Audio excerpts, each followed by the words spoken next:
Hello guys, this is Stylish and I'm bringing you another VOD here. I have been doing a couple of TVP build order VODs for you guys, and uh, on a request from the people on the forum thread, but I felt it was time to make another TvZ build order VOD here now. Um, as you noticed, I do a lot of build order VODs where I don't play versus an opponent, I just show the build order, and I think this is it's very important that you know the build orders before you look at the in-game VODs, because then you can relate to what I'm doing in the in-game VODs. So when I'm finished with all the build order VODs that I'm gonna give you, then I'm gonna start recording in-game VODs where I practice these um, build orders in a real game versus a real opponent, and I think that's a good way to start. Well, you can tell me what you think about that in the thread later. I'm not doing that many TvT um, build order VODs or game VODs for that matter, because TvT, well, frankly, it's not my best matchup. I think maybe TvT I would be like B minus or B on iCup, and well, I don't think maybe that's enough to create VODs and tell you guys what to do. I know, like, one fact expansion into vultures and stuff like that, but I'm not the expert there, so I'll stick to TvZ and some TvP for you guys. Um, this build order I'm going to show you here is one of the best build orders ever made. I call it, and my friends call it, the Ayumi build. I don't know if he's actually the guy who created it. It's a Korean named Ayumi. He played iCup like one season ago. I think he plays this season as well, and I think he took like a rank A or something, and he did this build order constantly versus Zerg, and this is one of the easiest and one of the strongest build orders versus Zerg ever made. And I've actually optimized the build a little. I don't know if I had the right build order from the beginning from my friends or something like that. Maybe Ayumi does it this way, but when I learned it, I didn't do it exactly this way. But I've optimized it for you guys, and I hope you're satisfied with it. Anyway, I'm gonna talk about the build here now. You start by making the supply depot at 9 as usual, but then instead of making 11 racks, make 10 racks. So you don't wait for your supply to finish, you just make the racks as soon as possible when you're on 10 supply. And then you keep making SCVs, and you add your supply depot on 15, early 15. And then you keep making Marines and SCVs, and after your second supply is finished, you're gonna want to make a CC as soon as possible, but you make the CC when your third marine is building.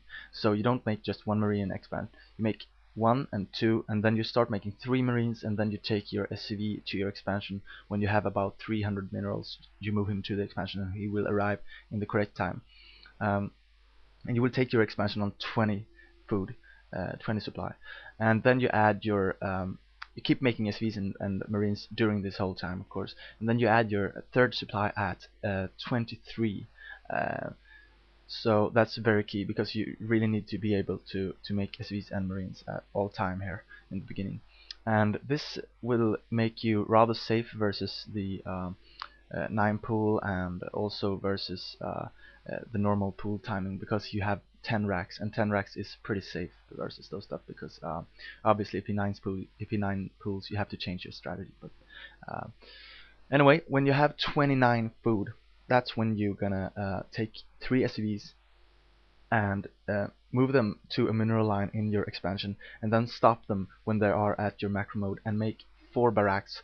That takes 450 minerals. So basically you make, after 1 marine pops at that time, you wait and you make the barracks, and then you keep making marines.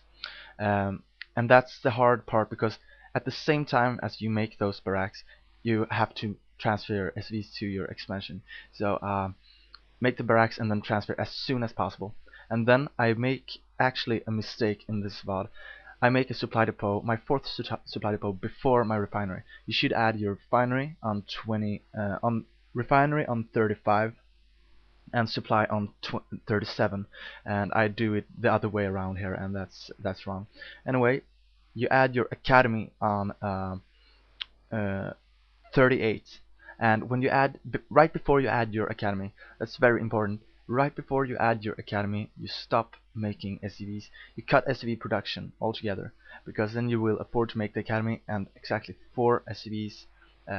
I mean 4 Marines when the barracks are finished. Okay, and then make a supply at 44, and at 40, I think 48. Yeah, around 48 you will feel when you have cash enough. Then you can start making SCVs again, so there will be a very short SCV cut, and produce Marines all the time until your academy is finished. As soon as the academy is finished, upgrade stim pack immediately, and then upgrade build 4 medics. In this VOD I had like just enough to make 3 medics, and then I have to wait a little to get the 4th medic, but you won't have to wait like that if you do the proper build order. As I said, I made my refinery a few seconds late in this build order. Anyway, when you have those 4 medics, that's when you move out and you attack your opponent. And this this build is an extremely good counter to the 3 hatch muter build, because yeah, I will tell you more about the build order on teamliquid.net in my thread later. You can check out the build order. Now I'm just going to talk that you arrive at his base at 6 minutes and 50 seconds with your troops, and that's exactly 15, well, almost exactly 15 seconds before his mute is going to pop.